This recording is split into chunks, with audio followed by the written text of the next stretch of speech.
Hello everyone, welcome back to my channel with a brand new vlog and I hope you all doing well. আজকে ডেটটা হচ্ছে 29th of June Saturday. এখন ওই 8:30 মতন বাজে। তো তোমরা ভাবছো এত সকাল সকাল আমরা সাজগোজ করে কোথায় যাচ্ছি। আমরা বললাম কারণ আমার সাথে আমার ভাইও আছে। তো আজকে আমরা যাচ্ছি নৈহাটি বড় মায়ের কাছে। তো আজকের একটা সারাদিনের ভ্লগ ভিডিও তোমাদের সাথে শেয়ার করব। বেরিয়ে গেছে অলরেডি, এখন স্টেশনে যাচ্ছি। এখান থেকে আমি আর ভাই যাচ্ছি। তারপর কিছুটা যাওয়ার পর অনামিকাদি জয়েন হবে, তারপর শিয়ালদায় গিয়ে ওর সাথে মিট হবে।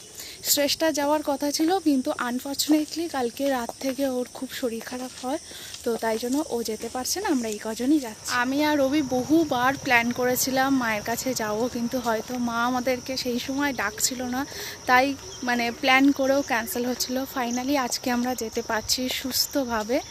তো চলো আজকের একটা গোটা সারাদিনের ভ্লগ তোমাদের সাথে শেয়ার করব। এখন আর রাস্তায় বেশি বকবক করব না, এখন সোজা স্টেশনে যাই। একেবারে শিয়ালদাতে গিয়ে কি হচ্ছে না হচ্ছে সেগুলো তোমাদের সাথে শেয়ার করছি। আমরা শিয়ালদা স্টেশনে এসে অভির জন্য ওয়েট করছিলাম, কারণ ও ঠিক আমাদের পরের ট্রেনটাতেই ছিল। তারপর ওর সাথে দেখা হওয়ার পর আমরা নৈহাটি ট্রেনে উঠে পড়লাম। এবার তোমরা দেখতে পাবে যে শ্রেষ্ঠা আমাদের সাথে যাচ্ছে। ভিডিও শুরুতে বলেছিলাম যে ও যাবে না, তবে ও আমার সাথে আগের দিন রাত্রেবেলা একটা প্র্যাঙ্ক করেছিল শরীর খারাপ নিয়ে, যে ও যেতে পারবে না। পরে দেখি শিয়ালদা স্টেশনে ও আমাকে এসে ধাপ্পা করলো যে আমিও যাচ্ছি। তো যখন শুনলাম যে ও যাবে না, মনটা খারাপ হয়ে গেছিলো। তারপর যখন দেখলাম যে ও আমাদের সাথে যাচ্ছে, বেশ আনন্দই হলো। যারা যারা যাওয়ার কথা ছিল তারা সবাই গেছি। নৈহাটি 1 নম্বর প্ল্যাটফর্ম থেকে বেরিয়ে আমরা সোজা হাঁটছিলাম, তবে তোমরা প্ল্যাটফর্ম থেকে বেরিয়ে টোটো রিক্সা অনেক কিছু পেয়ে যাবে, তবে আমরা হেঁটেই যাচ্ছিলাম। আর এখানে দেখো আমরা মন্দিরের সামনে চলে এসেছি। তবে আমরা প্রথমে গেছিলাম গঙ্গায়, গিয়ে সবাই মিলে একটু হাত পাটা ধুয়ে নিলাম, তারপর মাথায় জল দিয়ে আমরা ডালা নিলাম। আর আজকে যা মারাত্মক ভিড় ছিল, পুজো দেওয়ার লাইন তো প্রায় কোনো কথাই হবে না। আমরা প্রায় কয়েক হাজার লোকের পিছনে লাইন দিয়েছিলাম। প্রথমে তো দেখতে পাচ্ছ কি রোদ, একদম কড়া রোদ, প্রায় সবার মাথাতেই ছাতা আছে।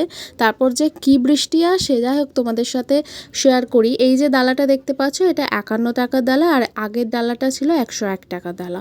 তোমরা কিন্তু 51 টাকা থেকে শুরু করে অনেক রকমের ডালা তোমরা এখানে পেয়ে যাবে। আমরা মিলিয়ে মিশিয়ে নিয়েছিলাম। এরপর শুধু তোমরা আমাদের অবস্থা দেখো, পুরো ভিজে মাথা জ্যাপ করছে, সবাই আমরা ভিজেছি। ইভেন ওখানে সেদিন যারা যারা পুজো দেওয়ার জন্য দাঁড়িয়েছিল তারা প্রায় সবাই ভিজে গেছিলো। শুধু আমরা ব্যাগগুলোকে ছাতার তলায় রেখে আমাদেরকে ভিজতে হয়েছিল, কোনো উপায় ছিল না। আর দেখো ডালাগুলোরও অবস্থা খারাপ হয়ে গেছে। আমরা প্রায় মন্দিরের সামনে চলে এসেছি, আর কিছুক্ষণের মধ্যেই ঢুকবো। আর এখানে তো একদম মন্দিরের সামনে আসার পর যখন ঢাকের আওয়াজটা শুনতে পাচ্ছি না, বুকটা যেন আপনিই কেঁপে উঠছে। এরপর এতক্ষণের অপেক্ষার অবসান ঘটলো, আমরা মন্দিরের ভেতর ঢুকে গেছি। তোমরা আগে একটু পুজো দেখে নাও, তারপর কথা বলছি।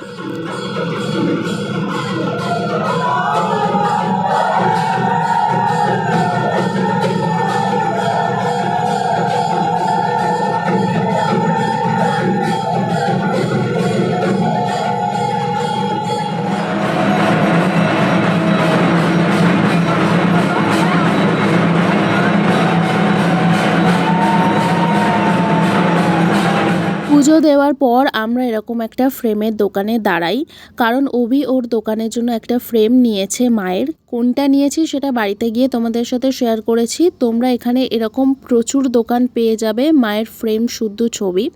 আর আজকে আমাদের ভাগ্যটা সত্যি এতটাই ভালো ছিল যে আমরা মায়ের অন্নভোগ পেয়েছি। আমরা যে যার মতো নিয়েছি, প্লাস বাড়ির জন্যও নিয়ে এসেছি। আর এদিকে দেখো ট্রেনে উঠে আমাদের প্রায় সবারই এরকম ঘুমো ঘুমো অবস্থা, কারণ সবাই আমরা ক্লান্ত ছিলাম। আর আমাদের এইদিকে এসে একটু ফালুদা খেলাম, এটা খেয়ে যা শান্তি হলো না সে কি বলবো। ফাইনালি আমরা বাড়িতে চলে এসেছি।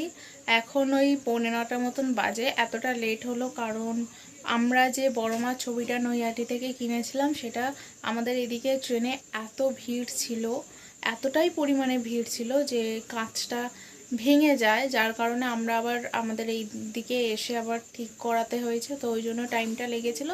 আদারওয়াইজ আমরা ওই 6টা কি 6:45টার মধ্যে আমরা ঢুকে গেছিলাম।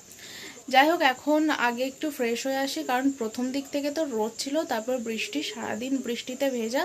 তো আগে আমি ঝটপট রেডি হয়ে আগে একটু ঝটপট ফ্রেশ হয়ে নিই, তারপর আবার বাকি কথা বলছি। আমরা মায়ের এই ফ্রেমটা নিয়ে এসেছি, দেখো কতটা সুন্দর লাগছে, দেখলেই তো মনটা মানে শান্ত হয়ে যাচ্ছে। তো তোমাদেরকে তো বললাম যে মায়ের এই ছবিটা অনেকটাই বড়, আর তাই জন্য নিয়ে আসার সময় একটু দুর্ঘটনা ঘটে যায়। আমাদের এইদিকে ট্রেনে এতটাই ভিড়, তো যার কারণে কাঁচটা একটু চির খেয়ে যায়। এখানে কারোরই দোষ ছিল না বা কারোরই হাত ছিল না, কিন্তু আমরা পরে ঠিক করে নিই। আমি ফ্রেশ হয়ে আগে বাড়ির সবাইকে প্রসাদ দিয়ে দিলাম, আর মায়ের ভোগ বাড়ির জন্য এনেছিলাম, তো সেটাও সবাইকে দিয়ে দিলাম। এখন ওই 9:30 মতন বাজে। আর চুলটা না খুলে রেখেছি, কারণ সারাদিন মানে বৃষ্টিতে এত ভেজা হয়েছে, আর তারপর চুলটা তো আমি বেনি করেছিলাম, তো প্রচণ্ড মাথা যন্ত্রণা করছে, তো তাই জন্য চুলটা খুলে রেখেছি। যাই হোক, আজকের এই ব্লগটা কেমন লাগলো তোমাদের জানিও। আজকের যে মেন ভিডিওটা জন্য ব্লগটা করা, সেটা আমি তোমাদের সাথে শেয়ার করেছি। আমি জানি খুব ভালোভাবে শেয়ার করতে পারিনি, কিন্তু তাও আমি আমার সাধ্য মতন চেষ্টা করেছি, কারণ তোমরা তো দেখলে যে কতটা পরিমাণে বৃষ্টি হলো, তারপর রোদ ছিল। রোদটা তাও ওই ফোন বার করে ব্লগ করা যায়, কিন্তু বৃষ্টির সময় না ফোন বার করে ব্লগ করা যায় না, আর আমি তো ফোনেই ভিডিও শ্যুট করি। তো ওই জন্য আমি যতটা পেরেছি তোমাদের সাথে শেয়ার করার চেষ্টা করেছি। আশা করছি তোমাদের ভিডিওটা দেখতে ভালো লেগেছে। আর দেখো, বড় মায়ের কাছে পুজো দিয়েছিলাম, তো ওখান থেকে আমি এই নোয়াটা পেয়েছি। তো বাড়িতে আসলাম, তখন বাড়িতে সবাই বললো আর কি যে বড় মায়ের থেকে যখন নোয়াটা পেয়েছিস ওটা পরাটাই বেটার হবে, তো তাই জন্য এই নোয়াটা পরে নিয়েছে। আর আমি যেটা পরতাম ওটা তো একটা নর্মাল সিটি গোল্ডের নোয়া, তো তাই জন্য মায়ের আশীর্বাদী নোয়াটাই আমি হাতে পরে নিলাম। যাই হোক, আজকের এই ব্লগটাকে আমি এখানেই এন্ড করছি। ব্লগে আর দেখানোর মতন কিছু নেই, এখন জাস্ট ডিনার করে ঘুমিয়ে পড়বো, ব্যাস এইটুকুনি। আজকে তোমাদের এই ব্লগটা দেখতে কেমন লাগলো অবশ্যই জানিও। ভালো লেগে থাকলে প্লিজ লাইক শেয়ার কমেন্ট করতে একদম ভুলো না। আর আমার চ্যানেলে নতুন হয়ে থাকলে চ্যানেলটাকে সাবস্ক্রাইব করে আমার পাশে থেকো, আরও নতুন নতুন ব্লগ তোমাদেরকে আমি উপহার দেবো। তো আজকের মতন আমি বিদায় জানাচ্ছি, আবারও আসি খুব তাড়াতাড়ি নতুন একটা ব্লগের সাথে। ততক্ষণ সবাই খুব ভালো থেকো, সুস্থ থেকো। Love you all. Bye bye. Good night.